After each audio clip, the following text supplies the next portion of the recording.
Hey folks, just got a quick video today since it is Salsa Saturday.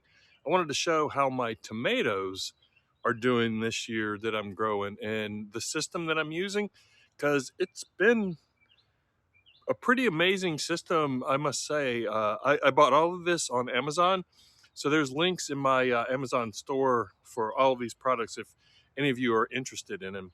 But the one thing that I think is key to at least my success growing these tomatoes is this product, Floor Grow. This is actually for hydroponics. I bought it for something else a long time ago for alfalfa sprouts, stuff like that. And I figured, let me try it with tomatoes. And the tomatoes absolutely love it. I use about a tablespoon of this in some water twice a week, and I just add it and I make sure I get it on the leaves as well as into the roots and stuff like that.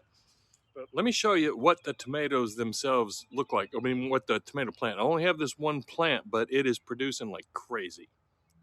Okay, look at this thing. It's a beast.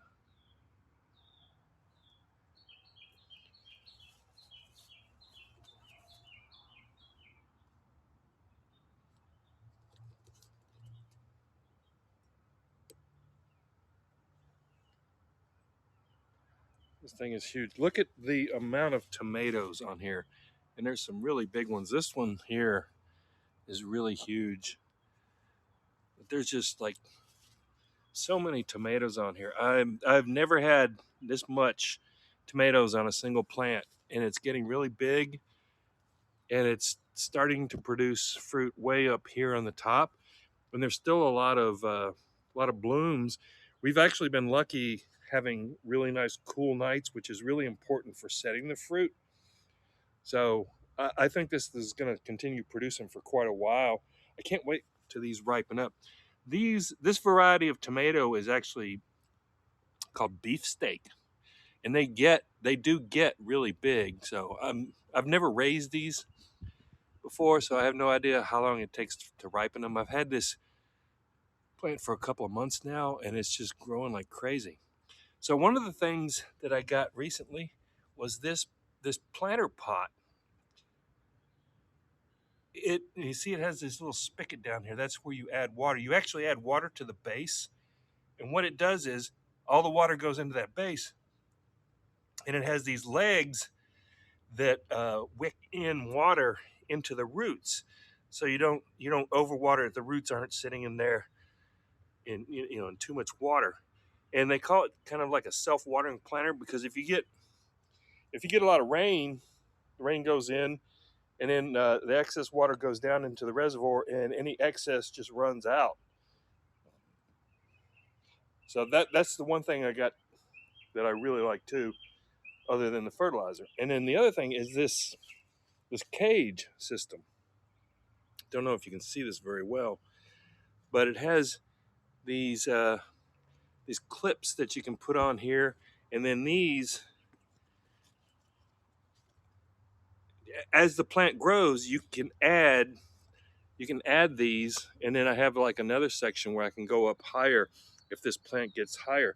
So the cage system grows with your plant, which makes it really easy to keep it contained and everything. So I can't wait to get some ripe tomatoes, because you know what that means. That means homemade salsa. Yeah, I can't wait. So there you have it, folks. I just wanted to give a quick shout out to this system that I got and how well these tomatoes are doing. And the other thing is, I have it actually up here next to the patio, so the birds don't bother it, because we're always out here doing something.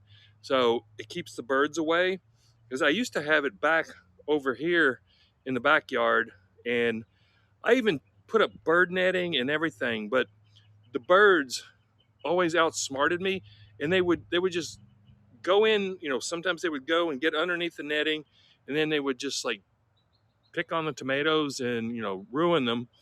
So I gave up on tomatoes for a long time, but I wanted to do this and I figured, you know, if I move it close to the patio, maybe the birds won't bother it.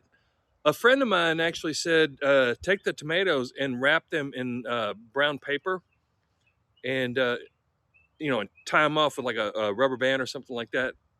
And they'll still ripen, but then the birds won't see that red color and then they will leave them alone. But I've got too many tomatoes here and they're really close together, so I don't think I'm going to try that. I think I'm just going to stick with the fact that this is close to the house. It'll keep the birds away. So if anybody has any ideas about keeping birds away from your tomatoes, please let me know, because that was been my problem for the longest time. But thanks for watching, folks. I just wanted to let you guys see what's going on, because, you know, it is Salsa Saturday and this is about tomatoes. So thanks for watching.